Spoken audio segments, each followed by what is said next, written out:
Dying Light 2 is right around the corner, less than a month away now, and to prepare for one of my most anticipated games of this year, I want to go back and play the original Dying Light, which I actually made a review on in 2020, almost 2 years ago. However, I was watching that video recently and thought, I can do better. After all, I did make that video when I was still fairly new to the whole review thing, and I also thought this time I would do the following DLC as well, since I never got around to playing that. I'd also like to enforce the fact that Dying Light does have full co-op support, which is really awesome. It makes it a great option for people looking to play co-op, story / open world games, as you can play with up to 4 people total. But back in 2020, I played the game with a friend, and it was a great experience. However, this time I wanted to play it solo to really immerse myself, do more side content, that sort of thing. You know how it is. So I started up that new game, selected normal difficulty because I'm a wimp, and I really didn't feel like getting destroyed by volatiles 24/7. Please, no! And I threw myself right back into the twisted world of Haran.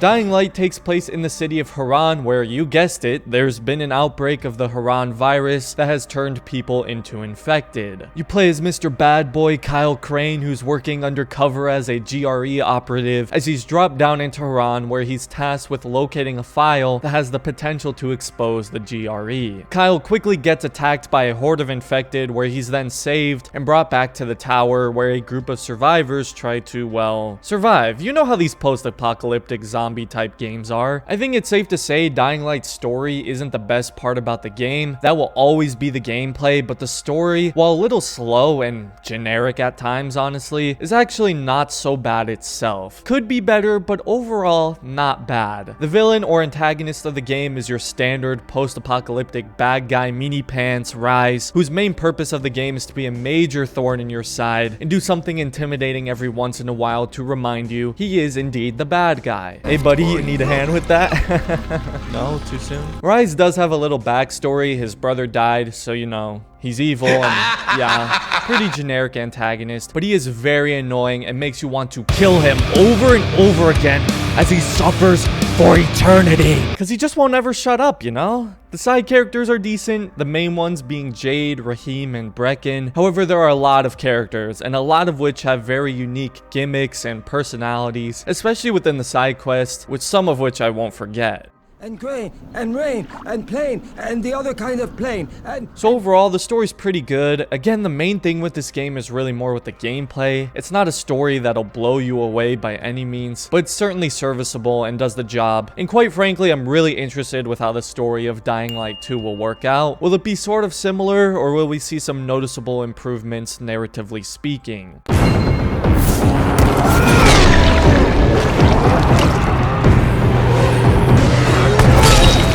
The gameplay is really where this game shines. It's just so satisfying in every meaning of the word. The parkour is fantastic, the combat is brutal and visceral. The core gameplay is just so fun and addicting, not to mention it's paired with a great progression and skill tree system, where you unlock new and cool skills and abilities as you progress through the game, from minor to game-changing, like the grappling hook, or the ability to smash heads when enemies are on the ground, or the camouflage feature, or even the takedown, where you can take out enemies with a quick neck snap. They did such a good job of adding something new right as I was starting to get bored to completely refresh the experience and give me a fun new mechanic to play around with. But let's start with the parkour, because the parkour is definitely my favorite part of the entire game. Dying Light doesn't actually have fast travel, which some people may think is a bad thing, but when the parkour and traversal is as good and satisfying as it is, that is a very, very good thing. This game would be somewhat boring if it had fast travel. The parkour is what makes it so unique and engaging. The world design is absolutely phenomenal and fully supports the parkour system with numerous paths and buildings to scale and jump. The parkour also has a great progression system and a great way of leveling it up. To level up your agility and get new parkour skills, all you have to do is, well, do parkour. You get skill points every time you do a parkour action or maneuver, and once you level up, you can get new abilities or improvements like increased stamina stamina, faster parkour animations, new moves like wall running, sliding, the grappling hook, a roll to avoid fall damage. There's so much depth and complexity within it while still feeling great to control and use. This game definitely has one of my favorite parkour systems in any game, and as much as I like using the grappling hook, I do feel like it makes parkour a little less viable, kind of making the grappling hook feel like a crutch. However, it still works well, and it's especially helpful once you get to Sector 0 with the taller buildings. The combat system is also extremely satisfying, again being fun and easy to use and learn, but layered with a lot of depth and new moves and skills as you progress through the game. There's a huge variety of melee weapons with one and two-handed, each with different variants, rarities, and possible upgrades or enhancements you can make to them or craft. This game has a ton of gore, and its combat is super brutal. Decapitations, slicing infected in half, stomping heads, ripping off limbs, snapping necks, all that good stuff. YouTube, please don't demonetize this. But it makes the combat feel very brutal, visceral, and rewarding, as you actually need to know where and how to attack certain enemies, as many have weak points. For example, you can unlock an ability that allows you to do a sliding kick that breaks an enemy's kneecaps and knocks them on the ground, where you can use the finisher and smash their head in. There's also new moves you can get, like a spinning attack or ground pound. It's awesome, and there's so many ways to just slaughter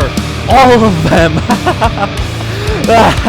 Guys, I swear I'm not psychotic. Just shut up. Let me have my moment, man. I haven't even mentioned there are also guns in this game. Pistols, assault rifles, shotguns. There's even SMGs in the DLC. However, gunshots do draw infected, and if you're not careful, you'll quickly end up being swarmed by an endless wave of virals. The guns are mainly meant for the human enemies, as they are much tougher to take out with melee weapons when compared to infected, since you know, they're actually intelligent and can dodge, block, and counterattack. I will say, once you start using guns more, especially in some of the later main missions, the game does start to feel a little like a generic first-person shooter for a bit, since the guns really don't have the same satisfying feel or progression and depth as the melee weapons, so I wish there would have been at least a little more depth to the guns. Attachments and sights, as well as upgrades and more variants would have been nice, but it's not a big deal, especially considering you'll mainly be using melee weapons anyways. Although the pistols do have suppressors you can craft, so that does make them a very viable option if you want to try and do some light stealth, since the gunshots won't draw attention. There's even a takedown feature you can unlock that allows you to take out an enemy from behind instantly. Again, stealth is very hard and not a very effective way to play the game, but it is possible. There's also even a bow and arrow, although I found it to be pretty weak. This game does also have weapon durability for all the melee weapons, so you won't keep your weapons permanently. In fact, the whole point is to find or buy new and better weapons the deeper into the game you get, and that's also why upgrades are important, as you can improve a weapon's damage, handling, and durability. Crafting is a very important part of the game. You can craft medkits, new weapons, lockpicks, boosters, etc. This game also has a lot of enemy types and variety, each with different strengths and weaknesses, some of which are extremely difficult to fight. There's your standard infected, which are called biters. There's virals, a faster infected type that can dodge and chase you. There's bombers, well, that's pretty self-explanatory. Screamers, which are basically like baby zombies that, well, scream and attract more infected. That one's pretty messed up. There's a toad that shoots acid projectiles at you. And finally, the main one, and the bane of my existence, are the volatiles. Volatiles only show up at night, and it's effectively an infected on steroids. It's faster and stronger than a viral. It takes a lot longer to kill, and if you're not careful, you'll end up in a pursuit with about a dozen of them chasing you.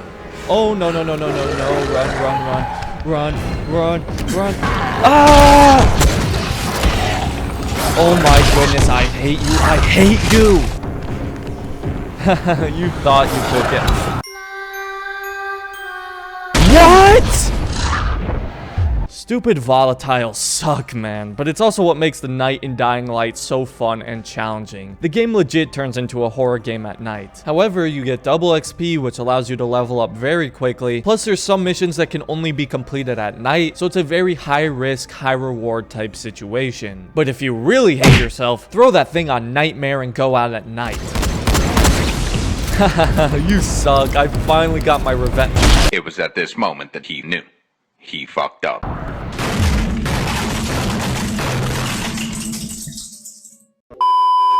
It's Crane, can you hear me? Damn it. Alright. It's Haran is an incredible open world. At first glance, it may appear to be your standard post-apocalyptic world, but that's merely a facade, a deception, because Haran is truly a rich and detailed world with great design to support the parkour system. Infected and undead everywhere, survivors dying around every corner just waiting for your rescue.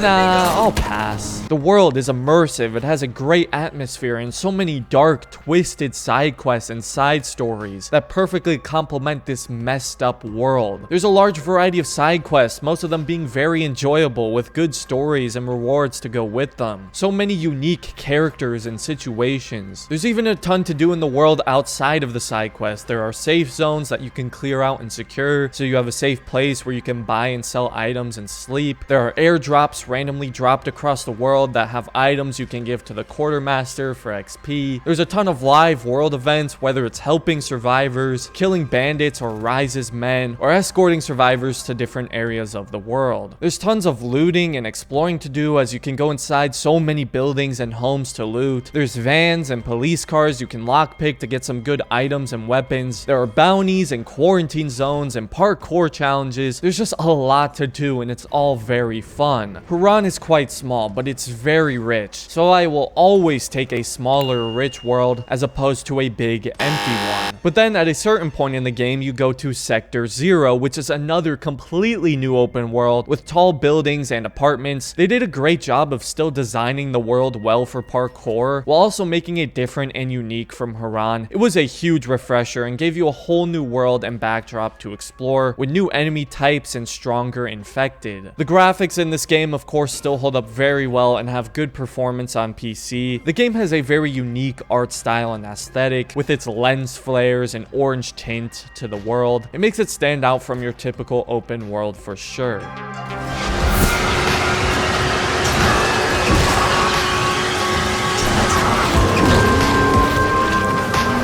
The following DLC is a pretty big expansion for Dying Light that changes up a lot of the gameplay formula and has an all-new world and story to go along with it. Kyle Crane heads out to the countryside to investigate a mysterious cult-like group that is rumored to be immune to the infected, and Kyle wants to see if he can use whatever they are to help save the people in Haran. The biggest change with this DLC that's very apparent to me is the open world. It's a lot bigger and a lot more open, and as I was just saying, I prefer a smaller, more rich and detailed world as opposed to a big empty one. And while I appreciate how they were trying to change things up a bit in the world, I widely prefer Haran and Sector 0. Like I said, the world is much bigger and there aren't a bunch of buildings to parkour on, so to account for this, you get a dune buggy that itself has a lot of customizations and upgrades to go along with it, even a driver skill tree. I think that's really cool. However, it makes parkour in this DLC essentially a non-factor. So my favorite part of the main game is barely usable in this DLC, since you're going to be traversing via the dune buggy. However, there's still a lot of fun to be had in this DLC with more to do, a new mysterious story, and new weapons like the SMG and compound crossbow, not to mention a lot of new enemy types and things like volatile nests and new safe zones to be cleared out. I enjoyed the following. I still prefer the main game, again, mainly because of the world, but it's more Dying Light and great for people who want more of it.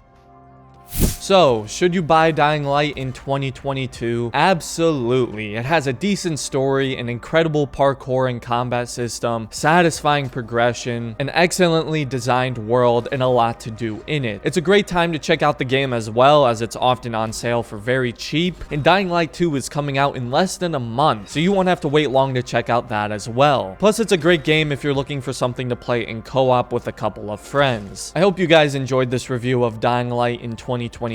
And if you did, consider dropping a like on the video and subscribing to the channel. I will definitely be making a video on Dying Light 2 when that comes out as well, so stay tuned. But other than that, thanks for watching and have a good day, everybody.